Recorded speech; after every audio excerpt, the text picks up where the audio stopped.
Okay, welcome to the most basic strength workout that you can do. We're just going to use land and gravity. This workout is geared towards 10, 11, 12-year-olds, but even older athletes can do it.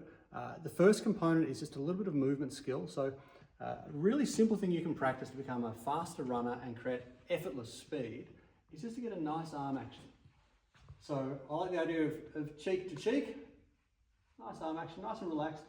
And most of the movement's coming out of the shoulders rather than the elbows. So we're here like this, and from a front angle, like this. Now, arm action won't necessarily make you faster if it's better, but it'll definitely make you slower if it's worse, if you catch my drift. So important thing, kind of like taking a bit of a handbrake off in the car. So if you can get a nice relaxed arm action, that's going to be great.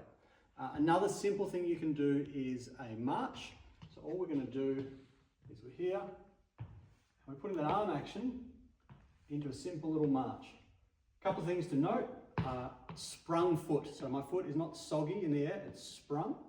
And when I'm striking the ground, it's a mid-foot strike. So I'm here, sprung foot, nice sprinting action.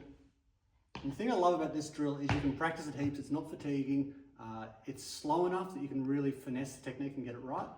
So great, simple drill to improve your running efficiency. And critically, to help you with effortless speed, that idea of being able to run faster with less effort so you can cover more ground and have more energy when you get to the important end of the court where you're playing defense or your offense rather than just the transition. So the last piece of the movement skill for this workout is a simple ninja landing. What we want for this is feet are about hip width.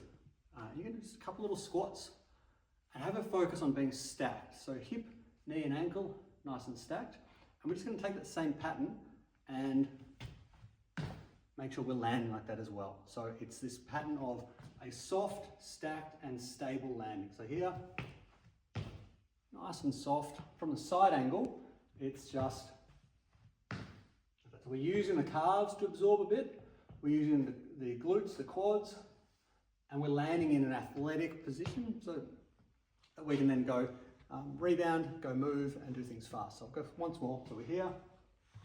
Little jump and a little landing. Okay, so that is the movement skill stuff. Then what we're going to do is just do a little pinch of strength. So a really simple routine we can do is we can do some goblet squats. So you can have it with no weight, you can have it with a little bit of a weight. And we just want to focus on a pain-free range of motion, so it shouldn't hurt your knees, shouldn't hurt your back. You want to go as low as you can while still keeping a nice straight back. So the angle here doesn't need to be all the way to the ground. We just need to get that good shape in there. So 10, 12 reps, and we're going to superset that with a push-up. So push up here, nice body position, so butt tucked under, back flat, locked in. We're going to go down, good control. Trying to lead with the head, trying to keep the spine nice and neutral, and really good control. If you're a young athlete and you struggle with that shape, what we can do also is we can do a kneeling push-up, make it a little easier at the start. And if you're kind of stuck halfway between, you're not quite, these are too easy, the real ones are too hard, you can do a half up and a half down. So here, where we're going to go a full push-up down, really fight gravity, and then we're going to go up with a half, and then repeat. What we're doing here is we're exploiting the fact that in terms of our muscle architecture, we're 30% stronger on the negative phase, so we're exploiting that a little bit. So some squats, superset with some push-ups, backwards and forwards between the two, and then some calf raises. So puffing a little bit.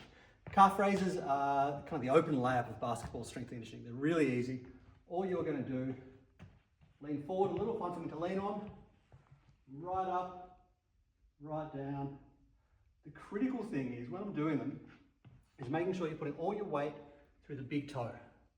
So we want to get that. So we don't want to go out through the pinky toe. We want to be really loaded through that big toe joint and really get that good high quality contraction. Starting out, you might just do double leg and 3 sets of 15. Just get them going, and then as you get better, you can progress. Last piece of the puzzle, I'm just going to do some simple balancing. So all you're going to do is you're going to stand here, weight through your midfoot, stand on one leg, and work that balance system. If I go side on, what you can notice is the perineal muscles, which are the little anti-ankle rolling muscles in the shin. You can see they're firing up they're having to do their job, and that stability, that little bit of extra strength in those shin muscles is really going to pay off, as well as the balance. If that's too easy, you can always go eyes closed as well. So close the eyes. That's a little more challenging. You're having to work a little bit, but that is also good. So that's your workout. Pretty short, pretty sharp, a little bit of movement skill, tiny bit of strength. Space it out 2-3 times a week, and that will make you improve athletically. And it's a great way to lay that foundation for your game. Cheers, guys.